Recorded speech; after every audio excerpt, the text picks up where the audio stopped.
প্রতিদিন কয় ঘন্টা ঘুমানো উচিত আমাদের মতো 16-17 বছরের ছেলেদের? দেখুন, আমরা এর আগেও বলেছি রাসূলুল্লাহ সাল্লাল্লাহু আলাইহি ওয়াসাল্লাম এর ইবাদতের অথবা তার যদি লাইফস্টাইল আমরা দেখি, তাহলে তিনি যে একেবারে 7-8 ঘন্টা ঘুমিয়েছেন এরকম রেকর্ড আমরা কমপক্ষে পাই না। কারণ তিনি রাতের একটা বড় অংশ জুড়ে তিনি ইবাদত করতে আল্লাহ তাআলা তাকে নির্দেশ প্রদান করেছেন রাতের অর্ধেক অথবা কমপক্ষে 3 ভাগের 1 ভাগ তাকে ইবাদত করতে। কুমিল লাইলা ইল্লা কলিলান নিসফা আও ইনকুস মিনহু আও জিদ আলাইহি, এই যে আল্লাহ তাআলা তাকে বলেছেন তার জন্য ওমিনাল লাইলি ফাতাহাজ্জাদ বিহি নাফিলাতাল লাক।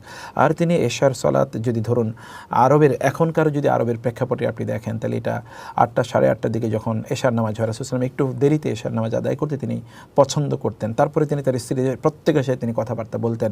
এরপরে যে ঘরে তার থাকার কথা সে ঘরে তিনি যেতেন। এখানে ধরুন হয়তো আধা ঘন্টা সময় বা 1 ঘন্টা সময়ের ব্যাপার। তাইলে যদি সাধারণত তিনি ধরি এটা 9টা অথবা 9:30 বা যদি এরকম একটা সময় বলি, তারপরে যদি ধরুন আপনি 3টা পর্যন্ত ঘুমান, তাহলে আপনি এখানে 4 ঘন্টা বা 5 ঘন্টার সময় আপনি পাবেন না, এর চেয়ে বেশি আপনি পাবেন না। দিনের বেলা তিনি একটু কাইলুলা করতেন।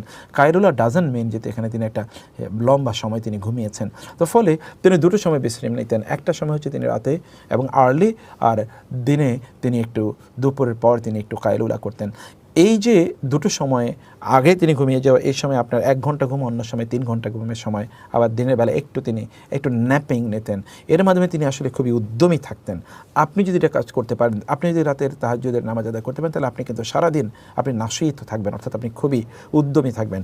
এইভাবে আমরা কমপক্ষে আপনি ধরুন 4-5 ঘন্টা সর্বোচ্চ হলে, যদি if you need then don't increase it or don't make it over then 6 hours a day. আপনি 6 ঘন্টার বেশি এটা করবেন না, কারণ আমাদের জীবন খুবই সংক্ষিপ্ত, আমাদেরকে অনেক কাজ করতে হবে।